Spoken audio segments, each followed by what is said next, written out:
The National Investigation Agency launched a fresh operation in the state to track down Anwar Hossain, son of Manik Mia, a resident of Karaimura in Vishalgarh, on charges of anti-national activities. However, both the police and the NIA team had to return empty-handed. A Guwahati NIA court has already issued an arrest warrant against Anwar. The police and the Guwahati National Investigation Agency court have issued an arrest warrant for Anwar Hossain, son of Manik Mia and a resident of Karaimura in the Vishalgarh subdivision. So late Wednesday night, National Investigation Agency officials and Vishalgarh police conducted a joint raid at his residence. However, the operation was unsuccessful as the suspect was not found, forcing both teams to return empty-handed.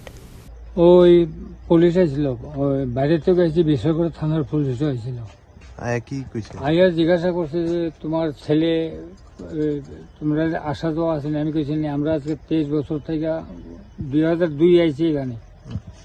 এরপরে ration card ছিল ওরা কাইটে বুইটা নিয়ে গেছে এর সাথে আমাদের যোগাযোগ নেই নাম কি আপনার ছেলে আনোয়ার হোসেন কই থাকে কই থেকে তাও কইতে পারবো না মানে কি কেস টেস এসব কিছু কইছে না কেস কি ও কইছে না আপনার নাম কইছে যে ওর নামে কেস হয়েছে ওরান হয়েছে আপনার নাম আমার নাম মানিক মিয়া ওই যে জড়িবুটি ব্যস্ত আমরা পাথর টাথর ব্যস্ত ওই যে দোকানে যে বাগা দিয়ে পাথর বেছে ওইটান ব্যস্ত জড়িবুটি এটা কোন জায়গা এটা করিয়ামুরা Reported by Jivan from Vishalgarh, Chinkhara.